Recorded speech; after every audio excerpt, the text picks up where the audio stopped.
क्या बेटे पर शादी के बाद हक केवल बहू का होता है?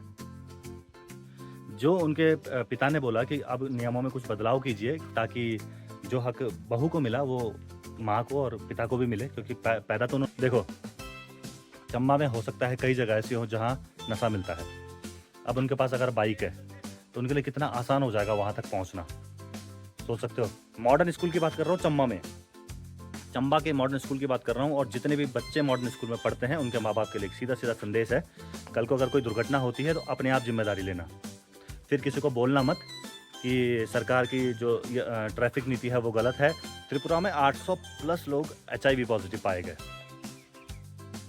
800 प्लस लोग। रीज़न क्या है? रीज़न बहुत सिंपल है। जैसा कि हम लोगों ने पढ़ा था बचपन से, हमें इसके बारे में, इन चीज़ों के बारे में बताया जाता है, HIV के बारे में। उसमें एक लाइन रहती है हमेशा, संक्रमित सुइयों का प्रयोग। आर्मी में सिलेक्शन के कुछ ही टाइम के बाद उसकी ड्यूटी लगी सियाचिन में।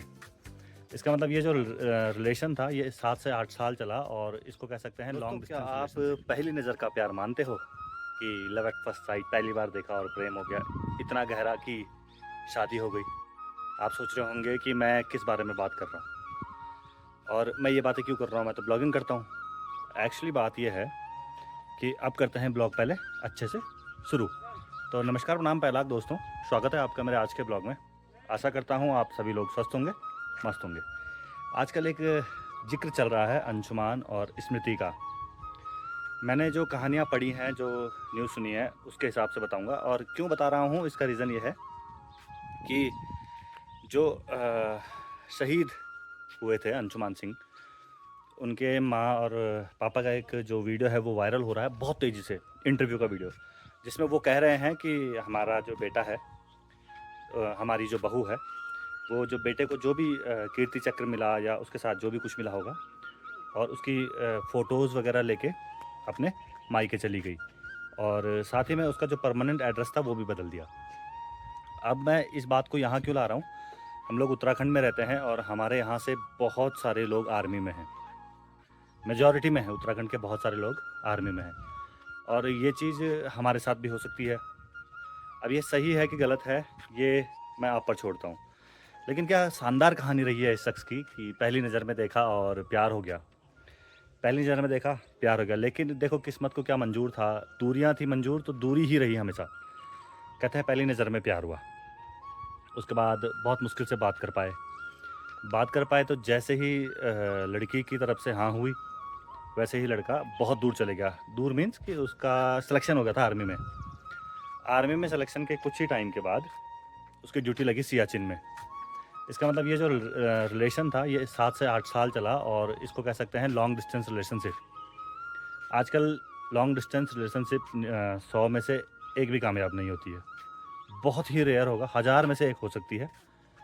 और इसका जो परिणाम है वो बहुत खतरनाक होते हैं, भयावह परिणाम होते हैं इसके। लेकिन उनकी चली, वो दोनों एक दूसरे से निस्वार्थ भाव से प्रेम करते थे, और उन्होंने 8 साल तक निभाया भी। उसके बाद शादी की। फिर जो अंशुमान सिंह हैं वो कहाँ, सियाचिन में उनकी तैनाती हुई, वहाँ लोगों की जान बचाते हुए, जो कि एक सेना नायक का जो कार्य होता है बखूबी उसको किया, और उसके बाद शहीद हुए।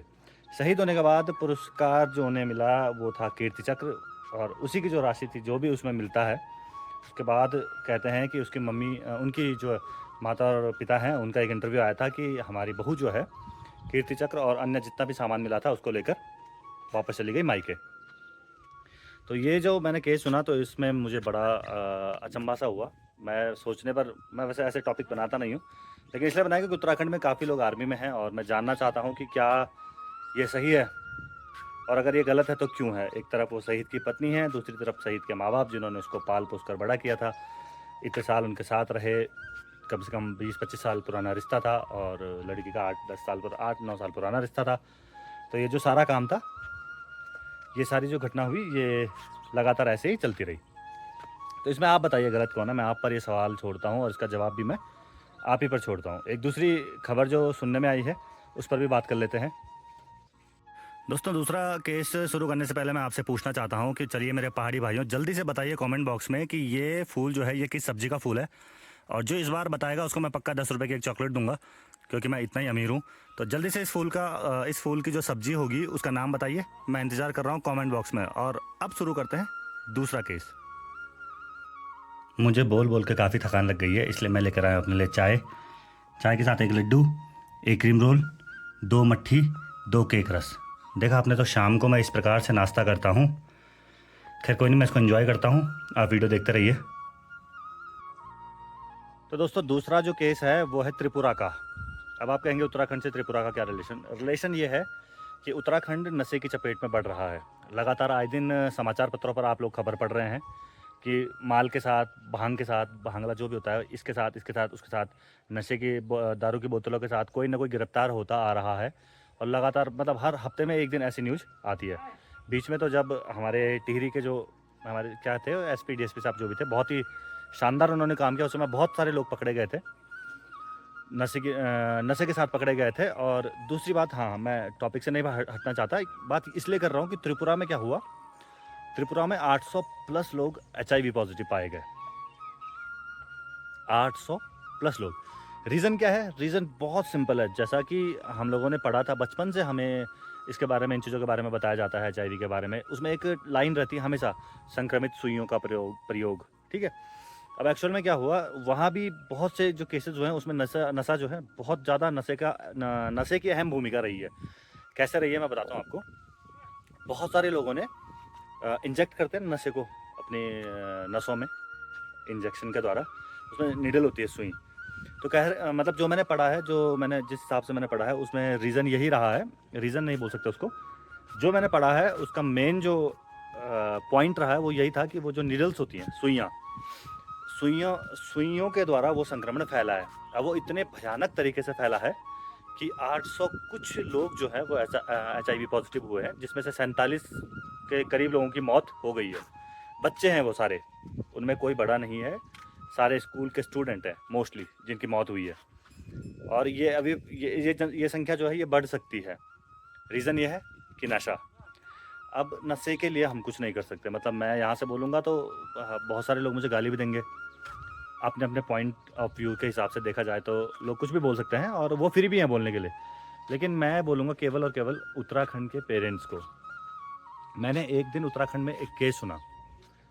केस क्या था, उत्तराखंड में नहीं, चंबा की बात बता रहा हूँ। मैंने चंबा में एक केस सुना कि एक बच्चा अपने बाइक से आ रहा था कहीं से और बहुत स्पीड में था और एक गाड़ी से टक्कर हुई और बच्चे की मौत हो गई। इकलौता लड़का था, ठीक है।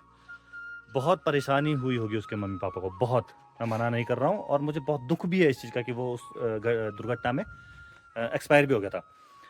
अब बात सोचने की, पता क्या है, ये वाला मैसेज प्लीज़, अगर आपको नहीं भी वीडियो शेयर करना है ना तो वीडियो मत शेयर कीजिएगा, लेकिन इस क्लिप को उत्तराखंड के प्रत्येक माँ बाप को दिखाना कि तुम अपने बच्चों को गाड़ियाँ और मोबाइल देना बंद करो प्लीज़। एक तो जब तक वो 18 या 20 पार नहीं हो जाता तब तक गाड़ी मत दो। क्यों? क्योंकि उसको नहीं है समझ, उसको नहीं पता कंट्रोल करने को गाड़ी चलाना या गाड़ी सीखना नहीं कहते हैं। लाइसेंस बन जाए तुम्हारा 18 प्लस में तो इससे ये प्रूफ नहीं होता कि तुम अच्छे ड्राइवर हो। लाइसेंस आजकल कैसे बनते हैं हम भी जानते हैं। और ड्राइवर बच्चे जो होते हैं ना, बच्चे, उनमें इतनी समझ नहीं होती है। अब 15-16 साल का बच्चा जब बाइक चलाता है ना तो बहुत स्पीड से चलाता है। मैंने वो चीज़ फेस की है। मैं तो फिर भी, मैंने तो 20-22 में शुरू किया था, लेकिन स्टार्टिंग में बहुत तेज़ गाड़ी चलती है, गलती से चलती है वो। बच्चों की गलती नहीं है उसमें, बच्चों का क्या है, उनको तो गाड़ी मिल गई है, वो तो चलाएंगे। मॉडर्न स्कूल की बात कर रहा हूँ, चंबा में, चंबा के मॉडर्न स्कूल की बात कर रहा हूँ। और जितने भी बच्चे मॉडर्न स्कूल में पढ़ते हैं उनके माँ बाप के लिए सीधा सीधा संदेश है, कल को अगर कोई दुर्घटना होती है तो अपने आप जिम्मेदारी लेना। फिर किसी को बोलना मत कि सरकार की जो ट्रैफिक नीति है वो गलत है, सरकार की जो नियम है वो गलत है। गलत कुछ नहीं है, गलत आप लोग हो। आप लोगों ने, वो 11th-12th के बच्चे हैं, 15-16 साल, नया जोश, नया खून, खून में उबाल, और उनके पास बाइकें हैं। और जब वो सामने से चलते हैं, कभी देखना, ये मैसेज स्पेशल चंबा वालों के लिए, देखा होगा कई लोगों ने, तो जब वो बाइकों से चलते हैं ना तो वो बहुत तेज़ सू करके निकलते हैं, बहुत गंदी गाड़ी चलाते हैं और बहुत महंगी महंगी बाइकें हैं। मैं मानता हूँ तुम्हारे पास बहुत अच्छा पैसा है, मैं मानता हूँ कि तुम्हारे पास बहुत ईजी है तुम्हारे लिए कोई भी सुविधा अपने बच्चों को देना, तो अच्छी सुविधाएं दीजिए, आगे उनके फ्यूचर के बारे में सोचिए। बाइक मत दीजिए, क्योंकि अगर बाइक दे रहे हो तो साथ ही साथ अपने मन में ये चीज़ भी बिठा लीजिए कि कल को कुछ होता है तो फिर दोष किसी को नहीं देना है, क्योंकि तुम्हारा बच्चा गलत है और उसके गलत होने में तुम्हारा सबसे बड़ा हाथ है। हाथ ये है कि अगर तुम उसको बाइक नहीं दोगे, उसको समझाओगे ना, बस लगी हुई है, 2 लाख रुपए खर्च करके बाइक देने से अच्छा है कि 2,000 रुपये बस का किराया दे दो। इतना भी नहीं कर सकते हो तो इतने एक्स्ट्रा फैट जमा हो रखा है उनके, 10 कदम चल नहीं सकते, हाँफने लग जाते हैं। उनको बोलो पैदल आए, आप लोग बोलोगे तो वो मान भी जाएँगे। देखो, बच्चों की जिद के आगे झुकना अच्छी बात है, लेकिन बच्चों की जिद के आगे मूर्ख बन जाना ये गलत बात है, ठीक है? और आप लोग वही कर रहे हो। तो ये संदेश प्लीज़, मेरा ये संदेश मॉडर्न स्कूल के बच्चों के लिए, मॉडर्न स्कूल के बच्चों के पेरेंट्स जो हैं, उनको दे देना। और भी स्कूल हैं, सब जगह यही हाल है। जो हो सकता है टिहरी में, बहुत टिहरी में तो खैर क्या ही बोलूँ मैं उस बारे में, तो टिहरी के बारे में तो मैं बात ही नहीं करना चाह रहा। चंबा ठीक है, चंबा के बारे में मैं बताना चाहता हूँ क्योंकि इन लोगों से मेरा लगाव भी है और बहुत सारे बच्चों को मैं बहुत अच्छे से जानता हूँ जो अभी 12th में है, वो हमारे साथ खेलते भी हैं। तो मैं हमेशा भगवान से ये दुआ करूँगा कि उनको कभी कुछ ना हो। लेकिन जो रास्ता चुना है वो थोड़ा-सा गलत है। तो इसलिए मैं चाहूँगा, सभी पेरेंट्स से मैं ये आग्रह करता हूँ कि बच्चों को बाइक वाइक ना दें। काफ़ी हद तक बच्चे उसी की वजह से और भी अदर एक्टिविटीज़ में इन्वॉल्व हो जाते हैं। देखो, चंबा में हो सकता है कई जगह ऐसी हों जहाँ नशा मिलता है। अब उनके पास अगर बाइक है, तो उनके लिए कितना आसान हो जाएगा वहाँ तक पहुँचना, सोच सकते हो? और बाइक पे तेल कौन डलाएगा? पापा। क्यों डलाएँगे मैं बताता हूँ। मुझे ही, मैं अपनी बात बताता हूँ, मैं तो इतना बड़ा हो गया हूँ, तो अभी मुझे भी कहीं जाना होता है ना, और अगर मुझे पता है वहाँ 30 रुपए का तेल लगता है, तो मैं कितने का डलवाऊँगा? मिनिमम 100 रुपए का। और मुझे पता है वो बच्चे जो हैं, उसको स्कूल के बच्चे हैं, उनकी बाइकों पे 50-50, 100-100 का तेल नहीं पड़ता है। वो 500 वाले हैं, टंकी फुल, क्योंकि वो हैवी बाइक हैं। अब अगर जो हैवी बाइक है, वो अगर चलेगी तो वो तेज़ ही चलेगी ना, हल्की तो चलेगी नहीं। और वहाँ बहुत सारे बच्चों के पास बाइक हैं। परसों मैं मेरे साथ एक पुलिस वाले भाई साहब हैं हमारे, राजेश भाई, मैं उनके साथ बैठा हुआ था ऐसे ही, तो मैंने ऐसे पूछ लिया उनसे, मैंने कहा, "यार राजेश भाई, पहले तो इतनी सख्ती होती नहीं थी।" मैंने कहा, "आजकल इतनी सख्ती से पुलिस वाले क्यों बैठे हैं?" उन्होंने भी मुझे ये बताया यार कि इनके घर वालों ने ना इन्हें बचपन में ही बाइकें दे दी, तो ये सब नाबालिग हैं की, और नियम है, ऊपर से ऑर्डर आए हैं कि इनकी बाइकें सीज़ करनी है। तो गलत क्या है उसमें? बहुत सही चीज़ है। यार तुम एटलीस्ट इतने में देखो, मत, मैं सच्ची बोल रहा हूँ, मैं देखो, मैं किसी को एकदम पॉइंट नहीं कर रहा हूँ, ना ही मैं उत्तराखंड सरकार के बारे में कुछ बोल रहा हूँ, ना ही मैं कुछ गलत बोल रहा हूँ। इस चीज़ को गलत तरीके से मत सोचना। हेलमेट पहन नहीं रखा है ना, चल जाएगा काम। मरते कैसे हैं पता है? स्पीड से। ये अब ये सब लोग जानते हैं जो बाइक चलाते हैं। हाँ, मैं इतनी खुद से इतनी बार गिरा हूँ ना बाइक से, तो जब जब मेरी स्पीड तेज़ रही है तब मेरा नुकसान हुआ है, लेकिन जब मैं हल्का चला हूँ तब मेरा कोई नुकसान नहीं हुआ है। और बच्चे जो होते हैं, बच्चों को 2 चीज़ों का शौक बहुत ज़्यादा होता है। एक, कभी ना हेलमेट पहनने का, या हेलमेट नहीं पहनना है। दूसरा, बाइक से सफ़र करने का, बहुत ज़्यादा। मुझे भी पता है, मैं लड़का हूँ, मैं सोचता हूँ इस चीज़ को। लेकिन जो बच्चा उस समय चला रहा है ना, वो एक चीज़ नहीं सोचता कि घर में मेरी एक बहन है, घर में मेरी माँ है, घर में मेरे पापा हैं। अब जो चला गया, उसका कुछ नहीं जाता। जैसे वो बच्चा एक्सपायर हो गया, उसका कुछ नहीं जाएगा। लेकिन उसके माँ-बाप जब जब उसकी फ़ोटो देखेंगे, जब जब उसके नाम का कोई और लड़का देखेंगे, जब जब किसी माँ-बाप को अपने बेटे के साथ देखेंगे, वो उतनी बार रोएँगे, उनका दिल रोएगा। और अगर आप लोग ये चाहते हो ऐसा, तो अपने बच्चों को 10-10 लाख की बाइकें दो। पर अगर नहीं चाहते हो, तो प्लीज़ बच्चों को बाइक देना बंद करो। ख़ैर, अभी मैं जो मेरा काम, मैंने आपको पहले भी बताया है कि मेरा काम सिर्फ़ और सिर्फ़ ब्लॉगिंग करना है। ये मैं ज्ञान की बातें इसलिए कर देता हूँ क्योंकि ये बहुत ज़रूरी है। हमारा जो समाज है, उसमें किसी न किसी को तो ये मुद्दा उठाना चाहिए, और मैं वही काम कर रहा हूँ। और मैं उत्तराखंड के बहुत ही खूबसूरत गाँव जो है सावली में रहता हूँ, लेकिन मेरे पास भी हैं बाइकें, और मैंने भी हर एक चीज़ अनुभव की है, और उसके बाद एक्सपीरियंस के साथ ही बोल रहा हूँ कि जिस चीज़ को माँ-बाप रोक सकते हैं, उसे रोकने का भरसक प्रयास माँ-बाप को ही करना चाहिए। खैर, दूसरी बात ये है, अब ये 2 टॉपिक मैंने आज उठाए। एक कीर्ति चक्र अंशुमान सिंह वाला, दूसरा नशे वाला, त्रिपुरा वाला। अब इनके निष्कर्ष पे निकलते हैं और उसके बाद ब्लॉग को समाप्त करते हैं। निष्कर्ष क्या होगा मैं बताता हूँ। त्रिपुरा में पहले बात करते हैं अंशुमान सिंह वाली। तो उस वीडियो को उस पक्ष पर बोलने का मतलब ये था कि आप लोग मुझे एक बात बताइए कि क्या जब साथ बेटे की शादी हो जाती है, या हम बेटे की शादी करा देते हैं, तो उसके बाद क्या बेटे पर केवल बहू का हक होता है, माँ-बाप का नहीं होता है? क्वेश्चन 1। जो मेरे इस बात को लास्ट तक सुन रहा होगा, वो मेरी बातें ज़रूर सुनेगा और समझेगा भी कि क्या बेटे पर शादी के बाद हक केवल बहू का होता है? जो उनके पिता ने बोला कि अब नियमों में कुछ बदलाव कीजिए ताकि जो हक बहू को मिला वो माँ को और पिता को भी मिले, क्योंकि पैदा तो उन्होंने ही किया है। ठीक है, आर्मी में भेजने का डिसीजन भी उनका ही रहा होगा, कहीं न कहीं उन्होंने हेल्प भी उन्होंने ही की होगी। उस समय बहू ने तो कोई हेल्प नहीं की होगी कि पैसे दे दिए होंगे कि यार जाओ, तुम आर्मी की तैयारी करो, तुम ये बनो। दुःख मुझे इस बात का है कि उस लड़की का पति गया है, लेकिन मुझे इस बात का और ज़्यादा दुःख है कि एक माँ ने अपना बेटा खोया है और एक बाप ने अपना सहारा खोया है। ठीक है? तो इस हिसाब से जो उनके पिताजी ने बोला था कि थोड़ा-सा नियमों में बदलाव किया जाए और जो भी कुछ मिलता है, उसका कुछ हिस्सा माँ-बाप को भी मिले, ताकि उन लोगों को भी लगे कि उनका बेटा उनके पास है। तो पहला टॉपिक का निष्कर्ष ये था। ये मैं चाहता हूँ, अगर आप लोग भी इस बात से सहमत हैं तो कमेंट बॉक्स में ज़रूर कुछ ना कुछ लिखिएगा। दूसरा, त्रिपुरा में नशे से मैंने बात की थी, जो टॉपिक उठा के मैं ले आया था उत्तराखंड में, क्योंकि उत्तराखंड में भी नशा बहुत ज़्यादा चल रहा है। तो यहाँ मैं यही कहूँगा कि पुलिस अपना काम बहुत अच्छे से कर रही है। आजकल बहुत तगड़ी नज़र रखी जा रही है बच्चों पे।